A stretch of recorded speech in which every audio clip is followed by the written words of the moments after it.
히브리서 13장 13절 말씀 공독합니다. 히브리서 13장 13절 말씀 같이 봉독합니다. 그런즉 우리도 그의 치욕을 짊어지고 영문 밖으로 그에게 나아가자. 아멘. 아멘. 예수님 대속의 은혜를 입은 성도들이 이제는 어떻게 살아야 되는지 말씀하고 있습니다. 오늘의 주제는 의도적인 만남입니다. 의도적으로 만나야 된다는 그 주제 말씀입니다. 예수님처럼 우리도 짊어져야 합니다. 그런즉 우리도라고 했습니다. 그런즉 우리도. 예수님은 우리 죄를 짊어지셨습니다.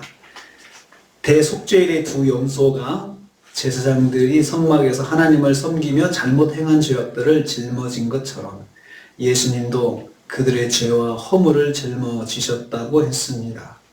대속죄일의 두 염소가 이스라엘 백성의 죄와 허물을 짊어진 것 같이 예수님도 우리의 죄와 허물을 짊어지셨다고 했습니다. 예수님은 우리의 죄를 짊어지고 성문 밖 골고다 언덕까지 걸어가셨습니다.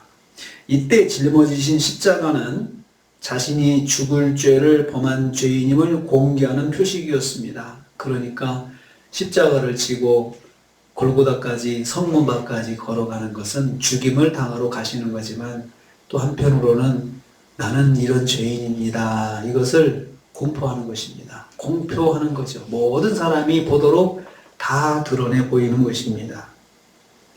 이 죄인은 이제 이 십자가의 죄값을 지고 죽을 사람입니다. 라고 이렇게 공표하는 것입니다. 공표하는 것입니다.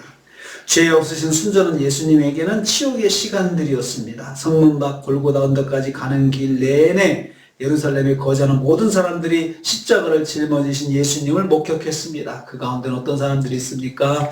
예수님께 치유받은 사람들, 예수님께서 은혜를 베풀어서 또 가족 중에 누가 살아난 사람들, 또 치료를 받은 사람들, 회복된 사람들, 그렇게 예수님께 은혜를 입은 사람들이 그 속에 많이 들어있었습니다. 그들이 다 예수님을 바라보고 있는 것입니다. 예수님은 아무 말 없이 죄를 짊어지고 십자가를 짊어지셨습니다. 말없이 성문 밖 골고다 언덕에 오르셨습니다. 억울하다고 변명하지 않으셨습니다. 대속죄일의 두 염소가 아무 저항도 없이 희생제물이 되고 광야로 쫓겨난 것처럼 예수님도 그렇게 하셨습니다. 예수님을 따라가는 제자인 우리에게 무엇을 말씀합니까? 우리도 영혼 구원을 위해 살려면 100% 다른 사람의 잘못을 감당할 수도 있어야 한다는 것입니다. 영혼 구원을 위해서는 내가 억울해도 짊어져야 한다는 것입니다. 우리는 영혼 구원을 위해서 너무나 떳떳하고 너무나도 내가 당당해야 된다고 생각할 때가 많이 있습니다. 그래도 그렇게 해야 또 구원이 됩니다. 하지만 예수님은 그런 방법으로 하지 않으시고 100% 억울하게 다 짊어지셨습니다. 그리고 짊어지셨을 뿐만 아니고 공개적으로 사람들이 다 보도록 치욕을 당하셨습니다. 구원의 대상을 위해서 내가 짊어져야 하는 정죄와 부끄러움을 온몸으로 받아들여야 한다는 것입니다. 그렇게 할 수 있어야 한다는 것입니다. 그렇게 될 수 있다면, 만약에 그런 상황이 되었다면 짊어질 수 있어야 한다는 것입니다.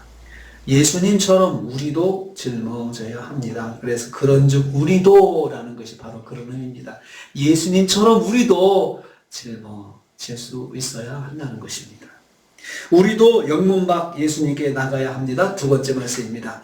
영문 밖에 서 계신 예수님은 치욕의 순간을 당하고 계신 예수님이십니다. 또한 영문 밖에 서 계신 예수님은 십자가 죽음을 앞두고 모욕을 당하시는 예수님이십니다. 우리가 이 고난 주간에 영문 밖에 서 계신 예수님 앞으로 나가자고 했습니다. 예수님처럼 우리도 하나님 뜻에 순종하는 삶을 위해서 치욕을 감당하자는 말씀입니다. 예수님처럼 우리도 하나님의 뜻에 순종하기 위해서 죽음과 같은 상황을 맞이하자는 말씀입니다. 그것을 피하고자 도망하지 말고 예수님 앞으로 나가서 예수님과 함께 생명구원을 위한 고난 앞에 서자는 말씀입니다. 예수님께서 영문 밖에 서 계시면서 온갖 지옥을 당하시는데 우리도 그 앞으로 나가자. 가서 예수님 만나자. 가서 예수님 옆에 손잡고 같이 서 있자. 그러면 똑같은 사람 되잖아요. 똑같은 치욕을 당하고 똑같은 취급을 받잖아요. 우리도 가서 예수님처럼 그런 대접을 받아보자. 그렇게 지금 고민하고 있습니다. 어떻게 하는 것이 영문 밖 예수님과 함께 하는 것입니까? 예수님은 모든 사람들의 정죄하는 말을 다 들어도 대속사역을 놓지 않으셨습니다. 우리도 모든 사람에게 비난과 오해의 말을 들어도 영혼 구원을 위해서는 지금 다 감당해야 한다는 말씀입니다. 영혼 구원을 위해서라면 하고 싶은 정당한 권리를 내려놓고 욕도 당할 수 있어야 한다는 것입니다. 한 영혼을 구원하기 위해 헌신을 다짐했다면 그래야 합니다. 지금 내가 만일 영문 앞 예수님과 손을 잡고 있다면, 손을 잡고 함께 서 있다면 그래야 합니다. 내가 영문 앞에 계신, 영문 밖에 서 계신 예수님과 손잡고 있다면 나도 똑같이 그렇게 해야 한다는 것입니다. 우리 그렇게 하자, 그렇게 말씀하고 있습니다. 영문 밖 주님께, 예수님께 나가야 합니다. 나가자라고 촉구하고 있습니다. 우리가 나가자, 그에게로 나가자라고 했습니다. 능동형 동사입니다. 의지적으로 노력해서 나가는 것입니다. 영문 밖에 계신 예수님 앞으로 나가겠다고 마음이 결심해야 나갈 수 있다는 말입니다. 누가 데려다 주는 것이 아닙니다. 내가 자발적으로 결정해서 나가야 합니다. 하지만 그 결정은 쉽지 않을 것입니다. 화려한 자리가 아니기 때문입니다. 그 자리는 치욕의 자리입니다. 그리고 모욕의 자리입니다. 정죄의 자리입니다. 그런데 우리 주님 예수님께서 그 자리에 서 계십니다. 그런 주님과 동행하기를 원한다면 내가 마음에 결단해야 나갈 수가 있습니다. 나도 주님 계신 자리에 나가야겠다 하고 결심해서 나가야 합니다. 영문 밖 예수님에게 나가는 것은 환경이 되지 않아도 노력해야 나가는 것임을 말씀합니다. 반드시 나가야 하기 때문입니다. 반드시 우리 나가자라고 했으니까 반드시 가자는 것입니다. 반드시 나가기 위해서는 조건과 환경을 따지지 말아야 합니다. 모욕과 치욕이 영문 밖으로 나가지 못할 이유는 너무나도 많을 것입니다. 영문 밖 주님 앞에 나갈 때 모든 이유를 뒤로 하고 모든 이유들에게 답변을 주지 말고 오직 주님 앞으로만 나가야 합니다. 영문 밖에서 주님을 만날 수 있습니까?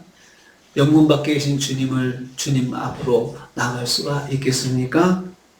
아니면 영문 밖은 안 된다고 주님께 호소하고 있습니까? 주님 거기는 말고요. 거기는 못 가겠습니다. 주님 계신 그 자리는 제가 못 가겠습니다. 다른 자리 주세요. 하고 있습니까? 영혼 구원을 위해서, 생명 구원을 위해서는 의지적으로 노력해서 주님 앞에 서 있어야 합니다. 주님 앞에 의도적으로 나가서 의지적으로, 의도적으로 만나야 합니다. 영문 밖에 계신 주님, 나를 기다리고 계십니다. 나도 그 자리에 서 있어 주기를 원하십니다. 생명 구원을 위해서요. 생명 구원을 위해서. 오늘 히브리서 기자는 우리도 예수님에게 나가자. 어떤 예수님이요? 치욕을 짊어지고 영문 밖에 서 계신 예수님에게로 나가자. 오늘 하루 이 말씀 묵상하시면서 나도 영문 밖에 서 계신 예수님 옆에 서게 해 주십시오. 내가 노력해서 서서 같이 주님처럼 지나가는 사람들이 다 쳐다보고 쯧쯧쯧 하는 소리 주님 혼자 감당하시지 말고 저도 감당해 주시옵소서. 이렇게 묵상하시면서 하루를 승리하시는 저 여러분 되시기를 주님의 이름으로 축복합니다. 주님 의도적으로 주님 앞에 나가서 주님을 만나자고 말씀 들었습니다.